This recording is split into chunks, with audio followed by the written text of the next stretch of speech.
Ganz herzlich willkommen zum Bewohnerfrei Podcast und heute mit einer ganz besonderen Ausgabe mit einem meiner Lebensmentoren. Es hat mich sehr viel Kraft gekostet, überhaupt danach zu fragen, ob er dieses Interview mit mir machen möchte.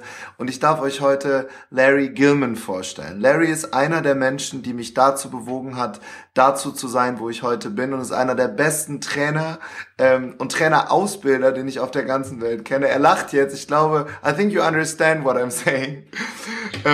Also herzlich willkommen zu dem Bewohnerfrei Podcast, dem Podcast, der sich erfolgreiche Menschen anschaut und dann schaut, wie sie dorthin gekommen sind. Und das ist die erste Ausgabe in Englisch und wir werden jetzt auch in Englisch weitermachen. So I just told them, Larry, that you are one of my life mentors. Our first meeting was 2 years ago in Phuket at the Making the Stage workshop, and then I flew to Taiwan and met you again, actually 2 or 3 weeks ago. And you're a life changer. You change people's lives, and you put it very well in a nutshell. At the end of your workshop, you said you give people their life back, and that's really what happens. So welcome to the Bewohnerfrei podcast show, and thank you so much for taking your time.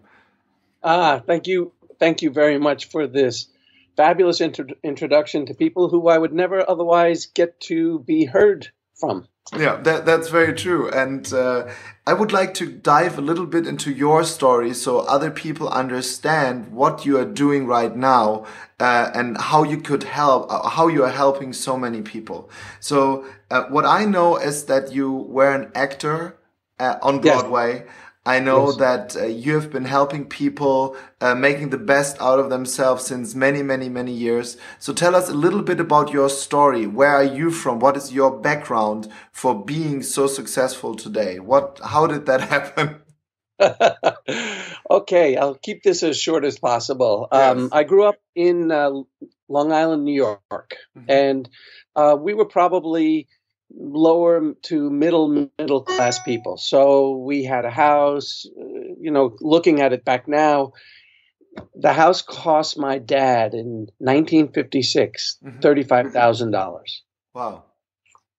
And they were scared as heck at having I think it was a 2 3/4 or a 3 3/4 interest rate, that it was, oh my God, can we afford this? So I grew up in public schools, shoveling snow, mowing lawns to earn money. I had a paper route. So I always had this work ethic. I was always involved in sports. I was okay popular, not great, not in the elite group, I would think, but I was athletic enough that I could fit in.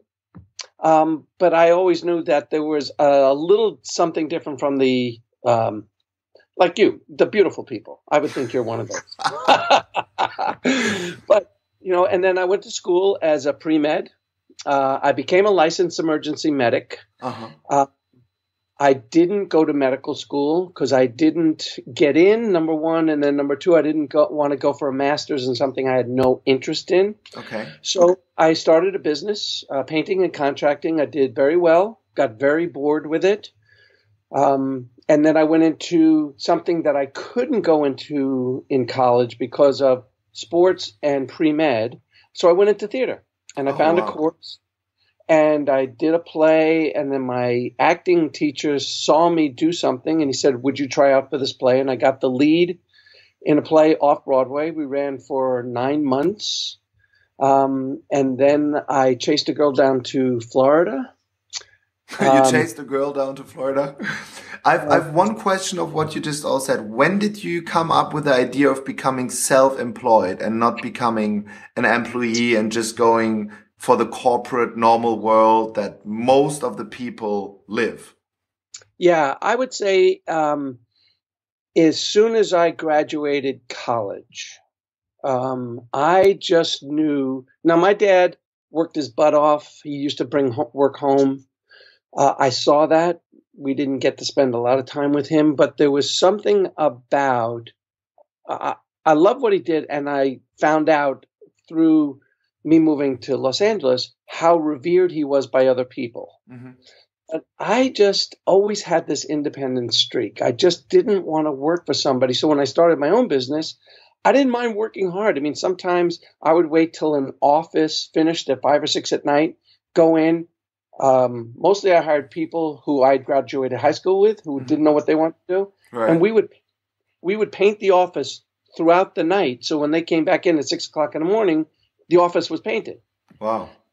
And I didn't mind doing those hours. Apparently I was the only one. Everybody else said I was nuts. Okay. I said, okay.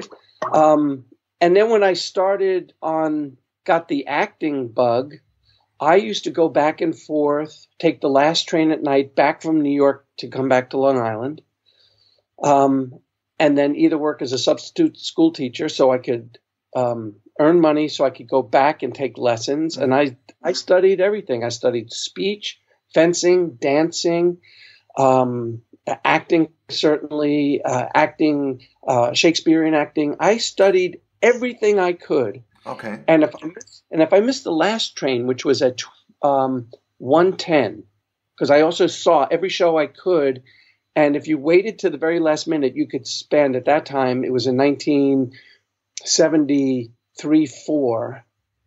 If you waited to the very last minute, you could get a standing room only ticket at the very back of the orchestra for something like 10 or 15 or $20, whatever it was. And I stood for every single play I could. Wow. And if I missed the 1:10 or the 12:40, whatever it was, I'd have to wait till 3:10 or 3:40. And then by that time, hitch myself home from the train station so I didn't have to spend, I don't know, $5 or $10 for a taxi. Right. Because then I had it to spend on lessons. Mm-hmm. And I was kind of a gypsy, and my parents would look at me and think, what is it? Look, we could give you a job in a sweater factory. I could get, something. Why do you have to become an actor? And my mom said once, because my brother and I both became entrepreneurs, she said, I don't get it. How come the two of you come from two parents who are pretty afraid of where their next buck is going to come from, or, to get a job and to know that we have stability, and the two of you are okay about not. Mm-hmm. And I would just say that the two of us just wanted to create for ourselves. Okay. And I can't describe it better, because if I was a substitute teacher, I did that whole thing. I wasn't afraid to work hard, because if I did get a job, so I worked in a steel mill when I was going through college. I was a waiter, of course, and a busboy to begin with, and then became a waiter.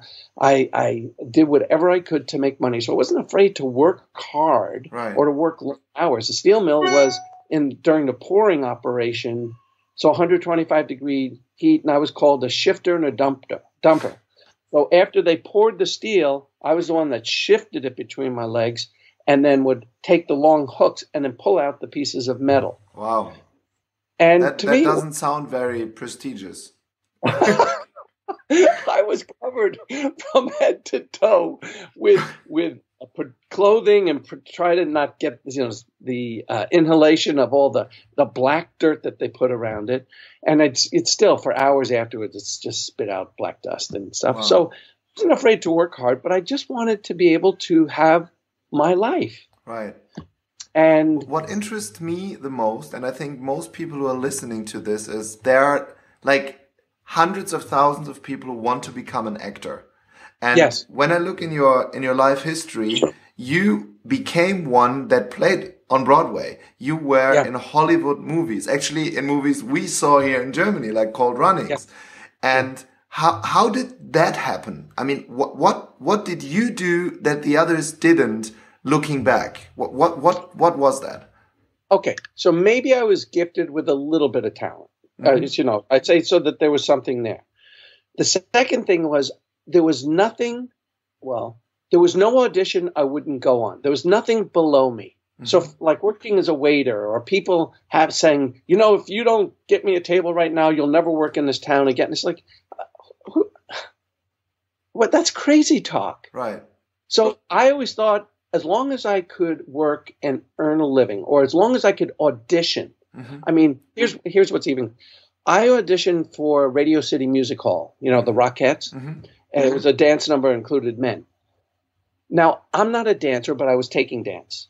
The fact that I got a call back and then the choreographer came over and said, after the callback, I can't hire you. It's that. Are you kidding? The fact that you called me back just let me know that me willing to do anything, to throw myself out there, that to me was the reward. I'm not a dancer. I'm good. But he loved that I just threw myself into it. Okay. And I you always gave it thought, 100% the moment you were there. And how many auditions are we talking about? Like when you say many auditions?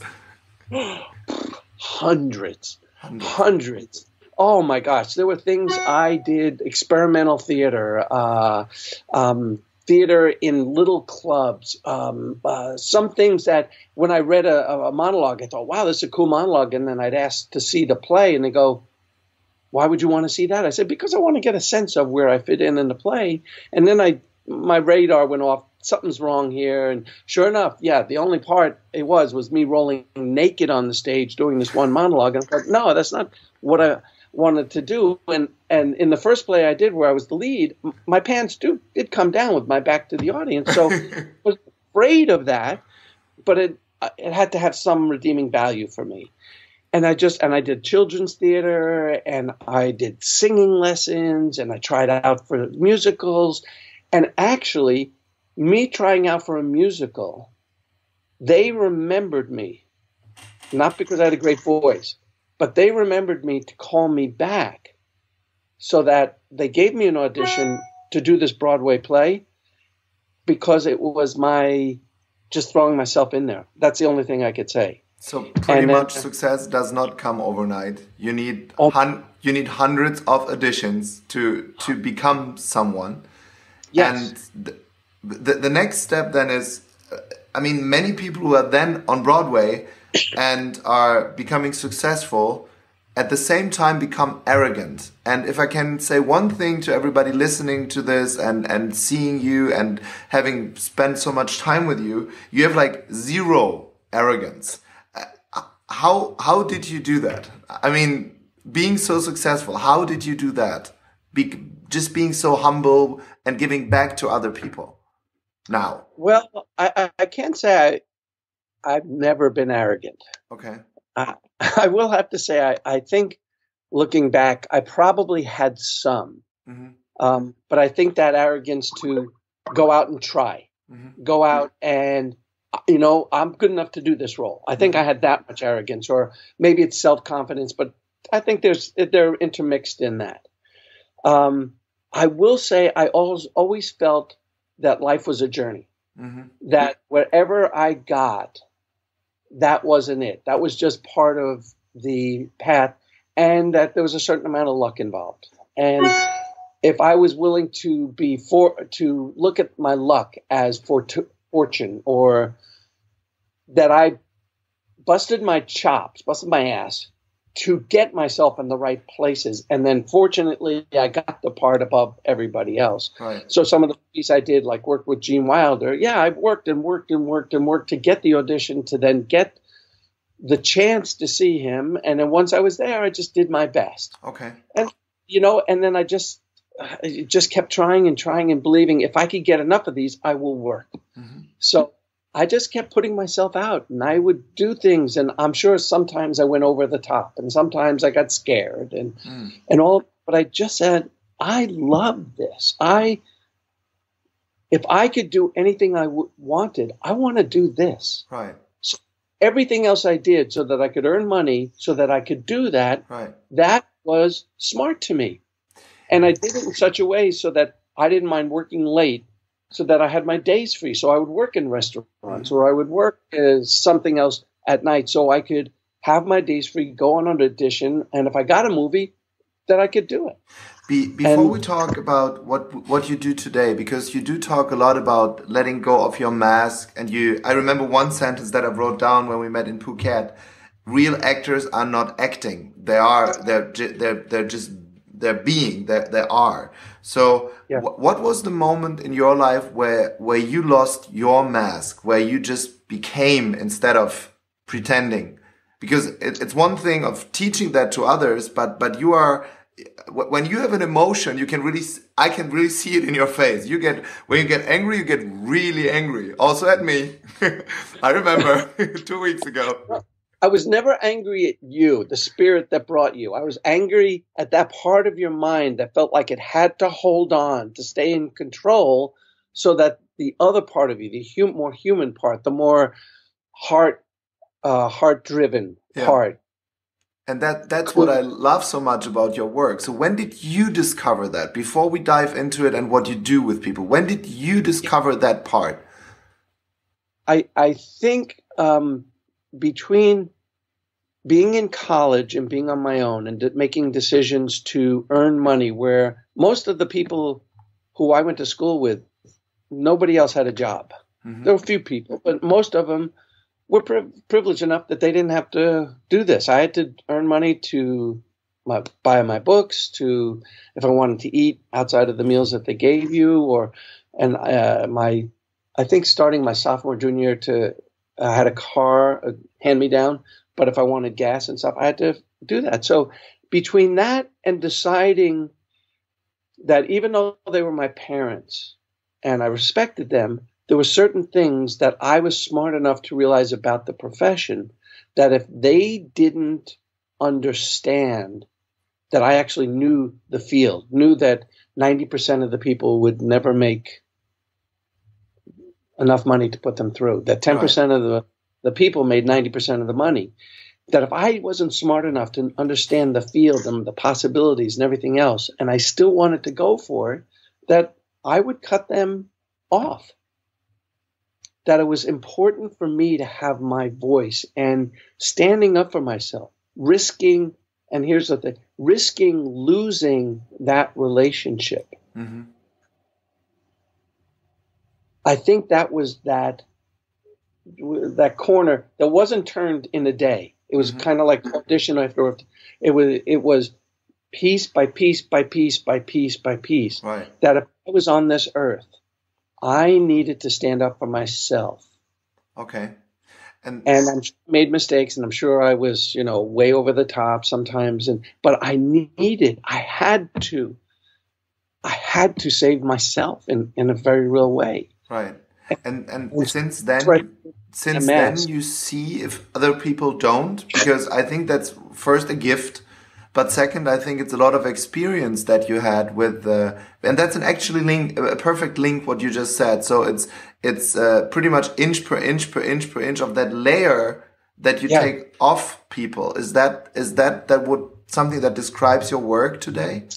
Yes, I think so. And also there was one other thing. I think my parents, my dad and my mother, having lived through the Depression, mm-hmm. that they lived a certain amount of their life. I mean, he did very well. My dad did the best of his entire family.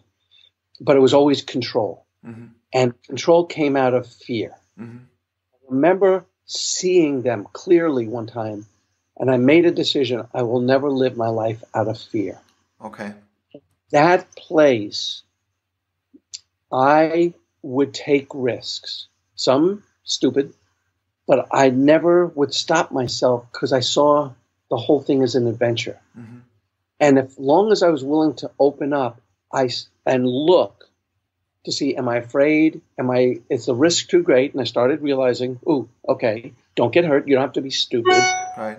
But look, that's where I started seeing. And I think I just had a little bit, again, I had some talent about seeing people, even from a young age. Mm-hmm.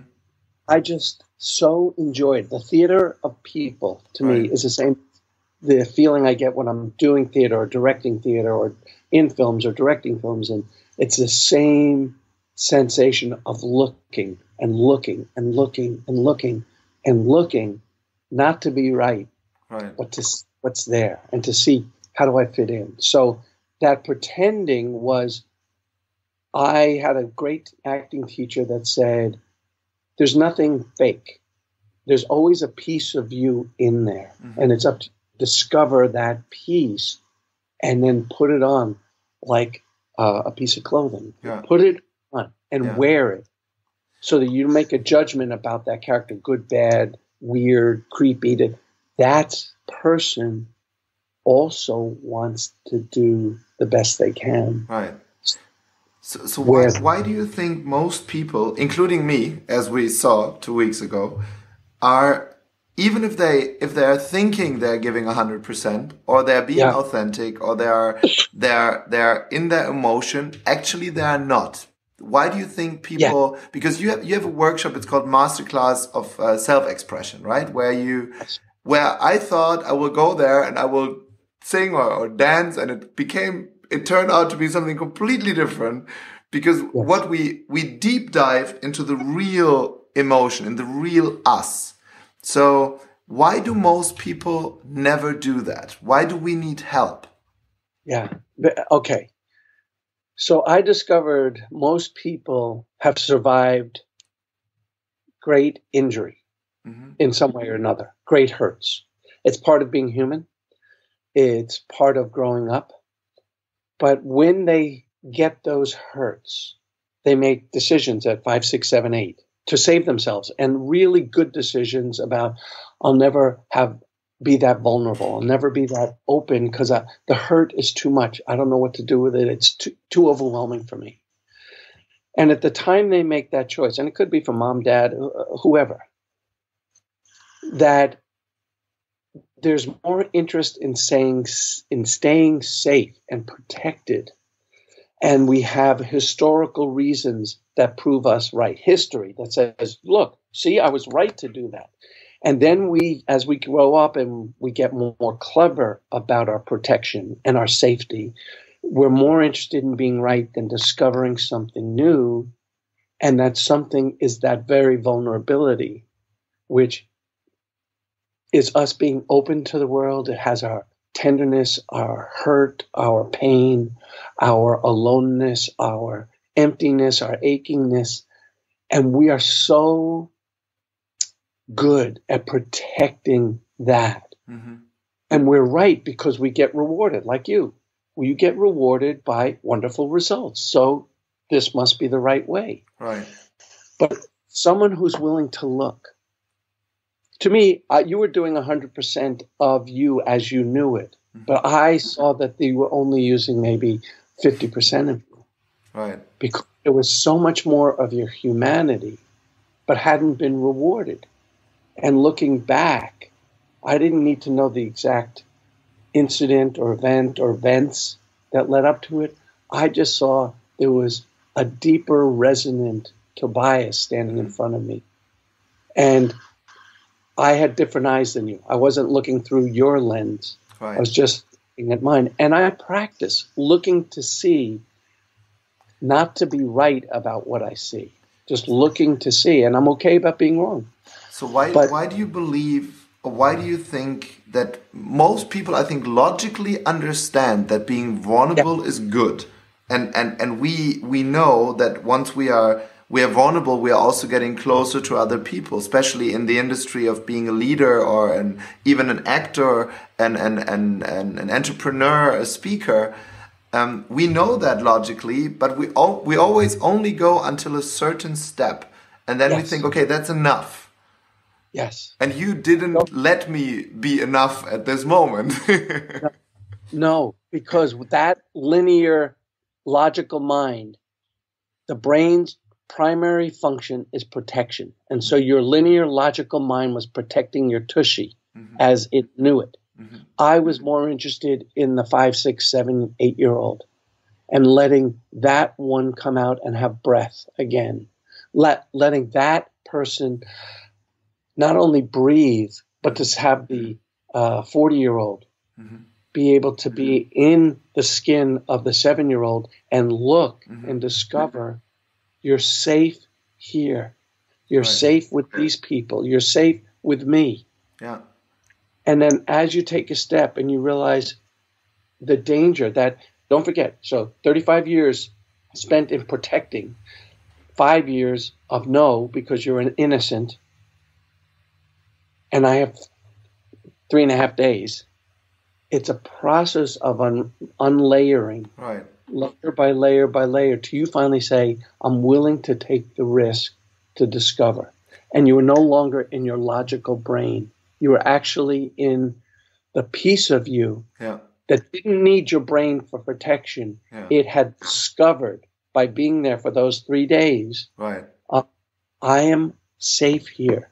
The most interesting part for me was that, of course, and you just said it, that our brain always tries to protect. And of course, we also try to protect what works. So for the first 2 days, even if I liked you for the workshop we had before, that was not nearly as deep going than the other one, I was constantly on the edge of being like, oh, no, not with me. And actually, I told you on the last day, there was a moment I had my luggage packed. I was like, I can't do that. What does he want?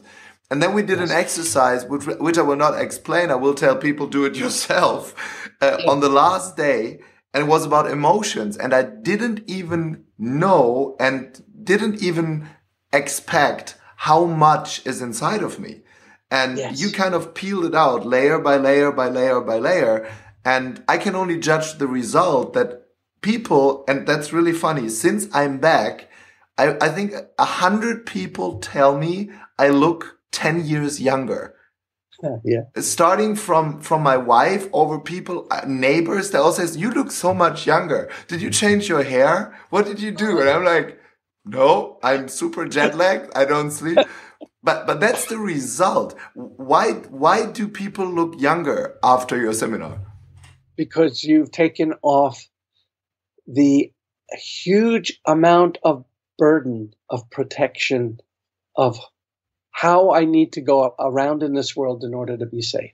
Mm-hmm. And when you take off those layer after layer after layer, you start to shine through, literally. Your energy is no longer blocked. Your chemistry is no longer blocked. Your ability to just be who you are, rather than your brain working overtime to be on guard all the time. Mm-hmm. You've literally given yourself the breath of life back, and people are noticing there's life there in such a new way that they haven't seen it for a while. Mm-hmm. And the other clue I had into you was that you were married. So I knew somebody else not only loved you, but they knew something about you, and you had children. Mm-hmm. And I knew if you had children, there's a piece of you that's unguarded with them. Of course. Yeah. Yes. And if you were willing to do that, and you didn't have to protect, because I remember the first time you said it, I know I love my wife, I love my children. And I thought, wow, I hear the words, I get nothing from the inside.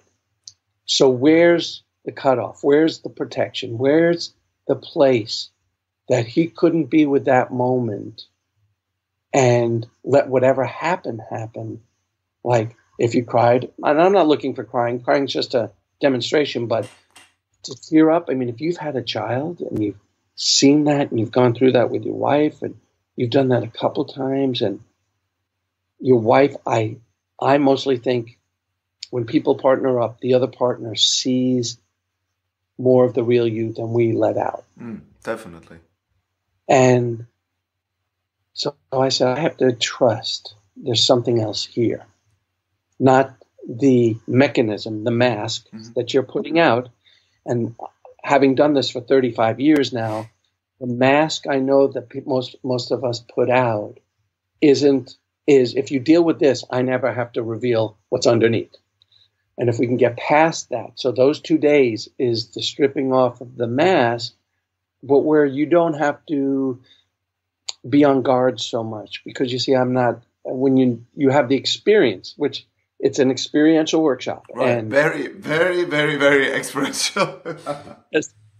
So the mind, I kind of play with your mind in that, just watch this, discover this, discover this, discover this, and then each person's innate wisdom. You're that little kid that wants to come out and say, see me, hear me, let me be. Mm-hmm. But in this body of a man who goes out, who desperately, and you even said it, I want to make a difference in people's lives. Right. It's never the technique. It's never the mechanism. It's never the what you're doing, how to become a better speaker, how to earn more money, how to. It's if you're willing to touch the human beings, the humanity of us, you will always know the right thing to do. Mm-hmm. So there was this great piece in an Al Pacino movie called The Scent of a Woman, where there was a line where he was defending this kid that he said, you can break this kid's spirit and have him do the right and have him do the wrong thing. Or you can cherish his spirit, have him make the hard choice and do the right thing, mm-hmm. which may cost him his participation with you, but you'll champion his spirit. Right. And then he said, I always knew what to do, the right thing to do, and I was chicken. I always knew, and I was chicken because it's hard. Mm.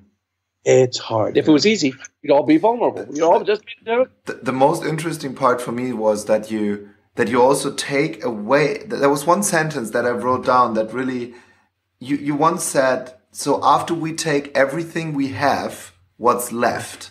Like the surrounding we were in. It was just a simple, very simple room. And you said, this is how it was in ancient days. There was no perfect clothes. There was no perfect surrounding. You just had to be in the moment, and other people decided whether you made it or not. And then you said that after you take everything off, I was not allowed to use super learning that I was so proud about, that I know the tricks, how you said it. And you take everything away, and then you say, so what's left? And I think that is also very important for people in business, as society changes so much, that leaders in business, they can only attract people if they are themselves and not playing a role and not just reading about corporate formats, because nobody really cares. They care about who is that. Do you agree? Oh, very much so. I mean, there will be people who will sell out for money. We always know that, because they want more, and they think more money means better life. For me, and I think it's great to be rich. I mean, just gives you more options. It gives you the ability, me, to give more money away, right, to help people who are less fortunate. And I think that's our job. If we have more, we need to give other people who don't have our smarts, our fortune, our luck, our whatever, all those things combined. It's up to us to help those who don't have as much, for all the reasons. Mm-hmm. I agree.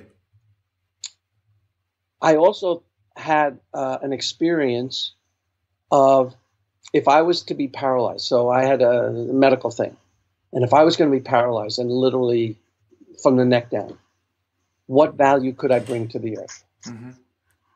Because I'm very used to being very active, and right. So if that all was taken away, what do I bring to the table that's unique to me? Not that other people don't have similar things or the same thing, but what's my unique contribution? Mm-hmm.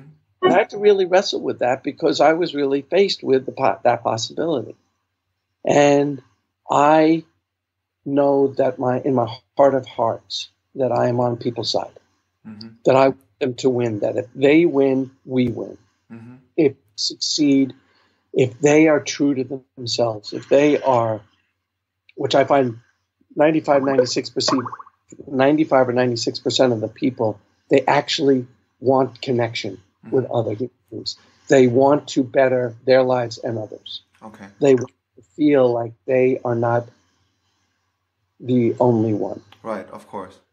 It makes a difference. And having spent a lot of time with older people, and I hear what they regretted, that if I had to do it over, I would still want to be rich, but I'd go much slower, enjoy my family more. I would actually take time to recuperate. I would take time to maybe make a little less, but be in the world more, or be with my family or my wife or my husband more. Or I just enjoy going into a garden and looking at the beauty of the world. Yeah, you are very much in the moment. I saw that very much during the time when we met. Let me ask you one more question. If people And we will put all the information about your workshops that you do, your website, your Facebook for the German community in the show notes of this podcast. You're like, yay! Yeah. Of course we will, because your message has to go all across Germany, and it will. Great. What could you tell people who might not be able to fly to Taiwan or to where you do your workshops? What are 3 things people could do just starting right now to not become numb emotionally, to not put their mask on? Is there anything they could practice that they could do starting right now? Is there any trick or tool like that? I think so. I think the first thing is breathing. Mm-hmm. But breathe into your body, mm-hmm. to open more up. So conscious breathing, so that even when I work with actors or singers or people who are going to speak or anybody else. I can even say it in Chinese now. Tushi wushi. Shi hushi is to breathe into enliven, to open yourself up. Once more cell with every breath in and with every breath out, to let go of one more layer of defense or one more layer of protection, mm-hmm. or one more layer of that I need to be on guard at all time, because people will take advantage of me, and that's the biggest one. I'm doing this since you taught me. When I went on stage yesterday, I got really nervous before, and I listened to your voice, and you're okay. You're doing okay. Just be yourself. And I did exactly the breathe. I was like, I never did that before, and it worked out fine. The second thing is, however much you've learned, whatever you do, that's not your unique gift. Mm-hmm. That's something you do. Mm-hmm. Each of us has a unique gift, and it has to do with our humanity, mm-hmm. our ability to put ourselves in someone else's shoes, to be compassionate, to actually look over there and see, with everything that they've gone through in their life, they haven't quit, that they are actually striving, struggling, working to be more open. Mm-hmm.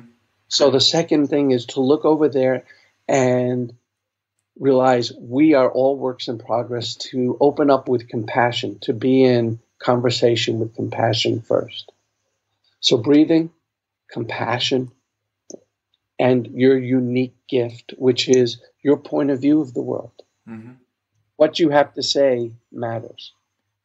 That the way you see the world matters. Mm-hmm. That keeping yourself quiet for everyone else serves no one. That's a big one. Very, very. I have to repeat that later on in German when we sum up. You really don't help anyone if you're quiet. Yeah, that's true. No, you become invisible. Mm-hmm. And our job, I think, is to be visible, mm-hmm. in life. With all our frailties or whatever flaws, that's us. Mm-hmm. And not to say you're sorry for not being an expert. So it's you bring yourself to the table. Mm-hmm. I think that there are people that are smarter than me, better looking, handsomer, more in shape, blah, blah, blah, all of that. There's always going to be somebody more. Mm-hmm. So what? If you discover that you are enough, moment by moment, that we never stop learning, we never stop growing, we never stop opening, that where we are is a moment in time. And that's enough. You have a wife and kids. You've done something that even though other people do, you've done it. Yeah. You gave me a very big gift when I met you, because yesterday I had a girl on stage. We were 500 people. She was from Switzerland, and she was just shaking. I could now see things I didn't see before I met you, because her struggle in life was she felt invisible. And then the only thing I told her was, you are enough. So I was a little Larry. That's the only thing I said. I said, you are enough. You are perfect as you are. You're just playing a game which is not your game, And she opened up, and she kind of raised and put her wings out, And people were just giving her a standing ovation. I was like, oh my God. And she was, I know that she will change something now. So we need more people also telling other people that it's not okay to be invisible. It's not okay to shut up. They have a voice. They have something to say. Yes, and that is good enough. Wow. And if you practice that 1,000 times, you'll just get better at that. Right. And if you practice it another 1,000 times, you'll even get better at it, and you'll discover the next place, ooh, I was doing all this so I wouldn't have to do this. Maybe it's time to do this piece of me too. Right. And that we have become, and it's our job to not stop. Right. To keep discovering, that's that compassion. Yeah. You, as you are enough. You're enough to be loved. You're enough to love. You're enough that your perfectness is as you are, not what you think you need to be in order to be okay. Right. You have to discover how okay you are. So one quick way is that people say to the response to the question, how are you? And they say, not bad. All you're telling us is how you're not. How are you? Take a breath and discover, I'm actually okay. I'm feeding myself. I'm feeding my family. We have shelter. I can think. I can breathe. I can take time off. I can work. Oh, I'm doing okay. Now, what else would bring me satisfaction? Where have I stopped me being creative? Where have I stopped me being compassionate? Where have I stopped being in my heart? Where have I stopped being human? Wow. Very powerful. If you keep on talking, I'm going to cry again, as I did during the last 2 days of your workshop and on the flight back home. So, no, that's good, actually. I was afraid of doing that before, and it's just wonderful. And I think everybody who listens to this now knows that I'm Toby. I'm a very big Larry fan. So I strongly suggest anybody to just get in contact with you, go on your Facebook page, and if you can afford it, really fly over and do the workshop. It's worth the money, it's worth the time. And at the end of this podcast, I would like to do a short question and short answer round that I do with everyone that I interview, that will just give us the perspective on how you look on our earth and how you look on life. Would that be okay for you? Absolutely. Okay. So what does freedom mean to you personally as Larry? Freedom for me is my ability to do what I love. So acting, directing. I created a vineyard, which I told you about. So out of nothing, people thought I'm crazy. There's no return on the amount of money I'm going to blah. To me, it was bringing something into my life, into my family's life, into those around me life, that I don't have to stop for all the considerations. I can create. So that's freedom, to be able to share with other people, to be with other people, to really to do what I love. So I work hard because that to me personally is freedom. Satisfies me. Yes. For me, it's physical work as well as the mental work, the emotional work that we do. Then there's a balance. So that to me is, so when I go to bed at night, I can go, did I do the best I could today? Did I say what I needed to say for me? Yeah. So I open to people. That to me is freedom. Very powerful. What do you do to grow personally in personal development still in with everything you have reached? What do you do? I read a tremendous amount. I watch people on the beauty of YouTube and other things who are in the fields of vulnerability and energy and some metaphysical things. I have a very strong reality platform, to be here on this earth. And funnily enough, for me to dig in the earth, to do this vineyard stuff, to do the hard work, it actually gets me in touch with my spirit. And I get overwhelmed by how much I have to do. Right? When I look, and I think I have to do, and when I see it, it's, oh my God, I got to do this right now, rather than wait. It's okay if it takes 4 days. It's okay if it takes 3 weeks. I know you'll step by step by step. I go to people who I think are better than me at speaking, at being in touch with themselves. And I go to movies and opera and theater to be in the moment of being taken over and letting me and what we had talked about earlier, my mind go, so that can I put myself in their place and just let go of the world for a couple of hours and revel in the beauty of the voices and the music and the performances. It's so wonderful to hear that you're still growing as a spirit, as a mind. That is just because I know so many people who just stop as a time. So that is wonderful.